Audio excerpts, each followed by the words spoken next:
তাহার প্রশংসা নিরন্তর আমার মুখে থাকিবে।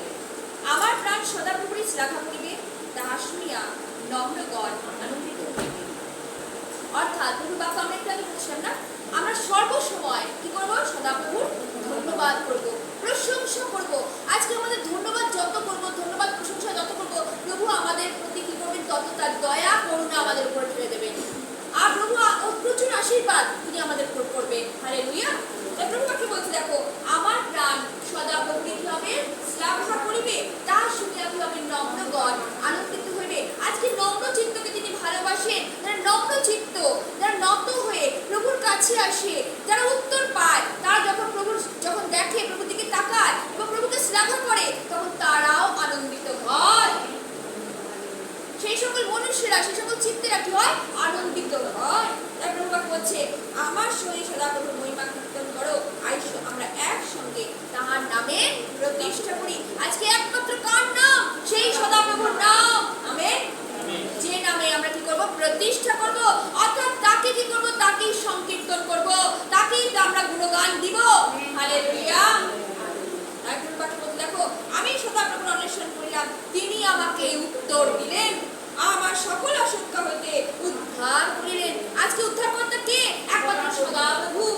তিনি আমাদেরকে উদ্ধার করে থাকেন। তিনি আমাদের সকল সমস্যা থেকে তিনি কি করেন? সংকট থেকে তিনি কি করেন? রক্ষা করেন। আজকে কুটি একা নয়, কুটির উপরে মাথার উপরে কেউ নেই, কিন্তু কে আছে? সদাপ্রভু আছে। তার ডায়ে বায়ে, তার ভেতরে বাইরে সর্বদা তাকে রক্ষা করছে, তার সন্তানদের সুরক্ষা করছে। দায়িত্ব কার? ঈশ্বরের। ও কি করছে? সমর্পণ করে ছেড়ে দিচ্ছে। যদি বলে না, উঠলেই ওর সন্তানেদের কথা বলে যে সন্তানকে সুস্থভাবে নিয়ে আসো, হ্যাঁ, মেয়েকে ভালো করে। এই যে জিনিসগুলো কে শুনে নিচ্ছে? প্রভু শুনছে। এবং প্রভু যখন শোনে, তখন তার দায়িত্ব হয়ে যায়। হালেলুয়া।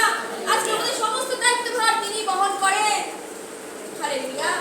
তাই কোনো বাক্য সুন্দর, তাদের সকল আশঙ্কা চিন্তা করেন, ওরা তাহার প্রতি দৃষ্টিপাত করিয়া দীপ্যমান হইলে তাহাদের মুখ কখনো বিবর্ণ হইবে না। কাহারা? আজকে যাহারা তার প্রতি দৃষ্টিপাত করে, আমেন, যারা আজকে হৃদয়কে নম্র চিত্ত করতে পেরেছে, অর্থাৎ তারা বিশ্বাসীরা কি করে জেনে গেছে তারা একমাত্র প্রভুর কাছেই চায়। আমেন। এবং দৃষ্টিপাত করে। আর কি বলছে?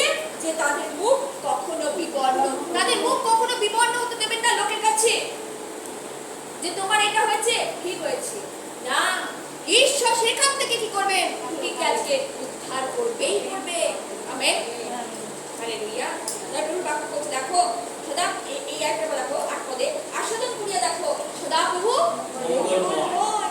ধন্য সেই ব্যক্তি যে তাহার স্বর্ণাপন্ন। আজকে আস্বাদন করে দেখতে বলছে। আমি যখন বিশ্ববিদ্যালয়ে 14 সেই দিকটা পড়ি, তখন আমি একটা পদ যখন পড়ি, তখন আমার এত ভালো লাগে যে আমাদের টেস্ট করতে বলছে। আজকে আমরা প্রভুকে টেস্ট করতেই তো চাই না। টেস্ট করবো কেন? ঈশ্বরের বাক্যই হচ্ছে টেস্ট। সেই বাক্যকে আজকে কি করতে হবে? যত আমরা টেস্ট করব, যত আমরা দিনের পর দিন করব, তত দেখবে আমাদের হৃদয় তত কি হচ্ছে? সুন্দর হচ্ছে। আমেন। পবিত্র হচ্ছে।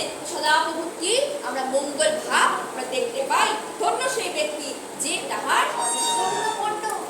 ধন্য সেই ব্যক্তি কে? কার কথা বলছে? আজকে যে সকল ব্যক্তিরা তার কাছে আসে। আমেন।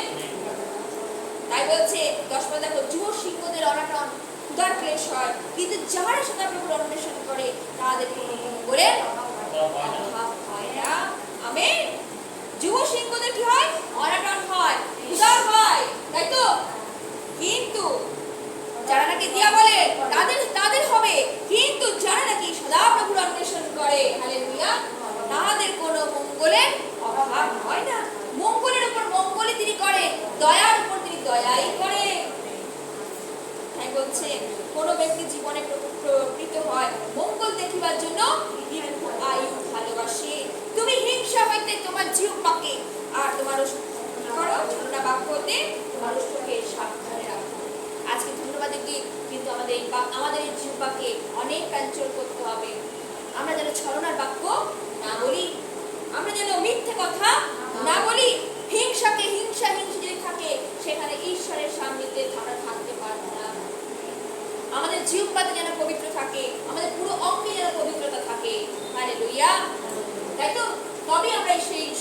পাত্র হতে পারবো।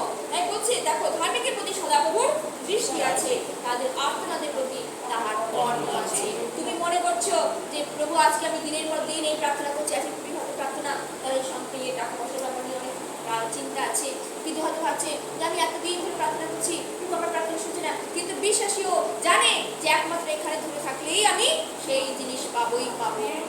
আজ নয় কাল ঈশ্বর তার মনের পরিবর্তন ঘটাবেই, আর সে আমাকে দেবে। হালেলুয়া। কেন? ঈশ্বর মঙ্গলময়, তিনি মঙ্গলকারী ঈশ্বর। আমেন। তিনি অমঙ্গলের ঈশ্বর নহে। তাই প্রভু বাক্যে বলছে ধার্মিকের প্রতি সদাপ্রভুর দৃষ্টি আছে, তার আর্তনাদের প্রতি তাহার কর্ম আছে। তুমি যে কথাগুলো বলছো তিনি দিনের পর দিন তা শুনছেন, নিরূপিত সময় তোমাকে তার দিয়ে পূর্ণ করবেন। ধার্মিকেরা ক্রন্দন করিল, সদাপ্রভু শুনিলেন, তাদের সকল সংকট হইতে তাদেরকে উদ্ধার করে। আমেন। হালেলুয়া। আজকে উদ্ধার করতে হচ্ছে আমার প্রভু যীশু খ্রিস্ট। হালেলুয়া। সদাপ্রভু ভগ্ন চিত্তদের নিকটবর্তী আজকে যারা এই হৃদয়কে ভাঙতে পেরেছে, যারা হৃদয়কে ভাঙতে পেরেছে, ভাঙে ভেঙে ঈশ্বরকে আজকে নিজেকে গঠন করেছে, ঈশ্বরকে যারা জীবনে নিয়ে চলছে, সঙ্গে সঙ্গে লাগোয়া হয়েই রয়েছে, ঈশ্বরের সাথে যারা লাগোয়া হয়ে রয়েছে, তাদের কথাই বলা হচ্ছে তিনি চূর্ণবানদের কি করেন? পরিত্রাণ করেন, অর্থাৎ মুক্তি তিনি এনে দেন। ধার্মিকের বিপদ অনেক, কিন্তু সেই সকল হইতে সদাপ্রভু তাকে উদ্ধার করেন। হালেলুয়া। ধার্মিকের প্রচুর বিপদ। মনে করো না আজকে ধর্মকর্ম করছি, বিশ্বাসী হয়েছি, আজকে আমার জীবনে কোনো রকম সমস্যা আসতেই পারে না, আমার জীবনে কোনো রকম সংকট আসতে পারে না। মনে রাখবে, যত তুমি ঈশ্বরের কাছে ঢুকেছো তত তোমাকে পরীক্ষা দিতেই হবে, বিপদ তত আসবে। সেদিন আমরা যেন ভুলে না যাই ইয়োবের জীবনকে। ইয়োবের জীবনে কত ধার্মিকতা ছিল, কিন্তু শয়তান কি তখন ঢুকেছিল? ঈশ্বর বলেছিল যেতে পারো, কিন্তু তার আত্মার উপরে কোনো অধিকার নেই। তার দেহের উপরে কি না যন্ত্রণা দিয়েছে, তারকে পুরো নিঃস্ব করে দিয়েছে, তার সন্তান সন্ততি, তার সমস্ত কিছু, যা সম্পত্তি যা কিছু ছিল সর্বস্ব চলে গেছে। কিন্তু সে কি ঈশ্বরকে ছেড়েছিল? সে ঈশ্বরকে ছাড়েনি। আজকে আমাদেরকে মনে রাখতে হবে, আজকে আমাদের জীবনে বড় বড় পরীক্ষা আমাদের জীবনে আসবে। একই সময় আমরা মনে করি শয়তান পরীক্ষা নেই, ঈশ্বর হয়তো অনেক সময় পরীক্ষা আসে, সেই সকল পরীক্ষা আমাদের জীবনকে দিতে হবে, এবং পরীক্ষায় সে সকল পথ তিনি খুলে দেন।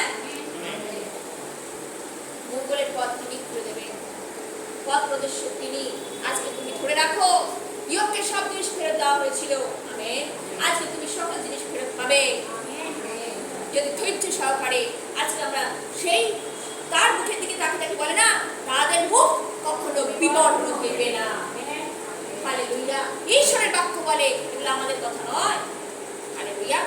প্রভুর বাক্য বলছে তিনি তার অস্থি সকল রক্ষা করে, তার মধ্যে একখানি ভগ্ন হয় না। অস্থি আজকে ধার্মিকেরা কতবার পড়ে যায় না? আজকে আমি অনেকবার পড়ে গেছি, এখানে অনেকে আছে পড়ে গেছে, অনেকে আছে কারোর প্রবলেম, হাড়ের প্রবলেম, কিন্তু আমরা ব্যথা হলেও কিন্তু আমাদের প্রভু আমাদেরকে সোজাভাবেই সাহায্য করছে। আমাদের অস্থি তিনি ভাঙতে দেয়নি।